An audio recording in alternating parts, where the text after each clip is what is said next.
โย่ก่อนอื่นก็ขอสบายดีทุกคนที่เข้ามาเบิ่งคลิปนี้เด้อซึ่งมื้อนี้ก็แน่นอนอยู่แล้วว่าเรามาแนะนำซองมาแนะนำซอง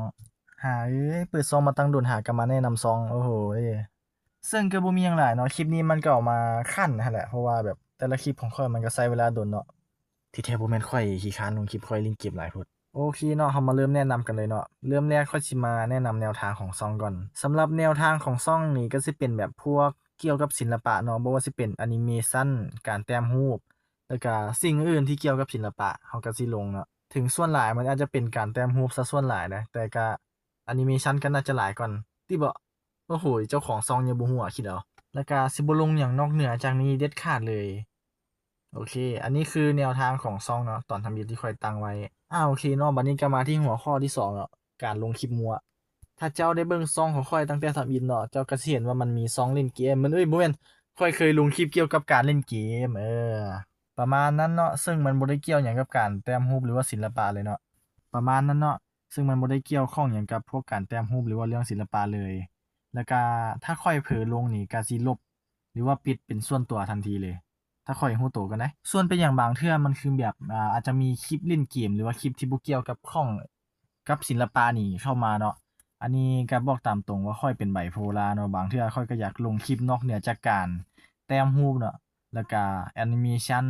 ซึ่งบ่เป็นหยังซึ่งข้อยสิลบ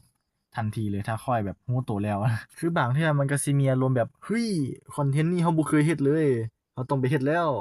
แต่สุดท้ายมันก็ไปบ่รอดคือเก่าแล้วก็กลับมาเบิ่งคลิปโอ้โฮแม่งบ่เกี่ยวข้องหยังกับช่องที่ตัวเองเฮ็ดเลยก็เลยลบซะโอเคเนาะมาที่หัวข้อที่3เนาะ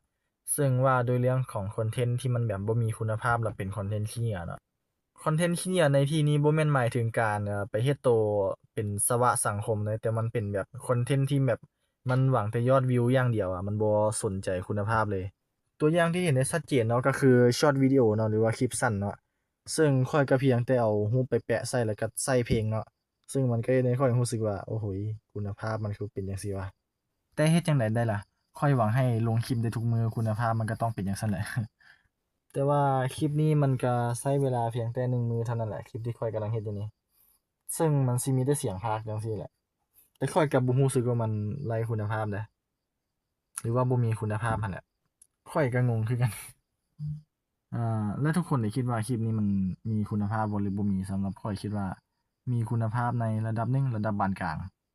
โอเคเอาไปเอามามันเริ่มเป็นการบ่แม่นมาแนะนำซองแล้วเดะนี่มันเป็นการมาใบ้แล้วนี่โอ้โฮ โอเคก็อย่างที่ข้อยเว้าหั้นแหละช่องโจอินทวงศ์จะเป็นช่องที่รวมศิลปะเนาะรวบรวมศิลปะหรือว่าการลงคลิปเกี่ยวกับศิลปะแอนิเมชันต่างๆเนาะแล้วเพื่อข้อยสิเว้าเพื่อบางเทื่อเขาอาจจะเลิกเฮ็ดช่องนี้ไปก็ได้ข้อยสิเว้าไว้ก่อนเด้อเป้าหมายของช่องนี้ก็คือการเฮ็ดแอนิเมชัน10 Lucky Star เนาะให้ครบ100 EP เนาะแล้ว10 Lucky Star ก็จะจบเพียงแต่เท่านั้น แล้วก็เฮ็ดการ์ตูนอื่นต่อเนาะแต่เบิ่งจากทรงแล้วบ่น่าฮอด100 EP ดอกข้อยน่าจะตายก่อน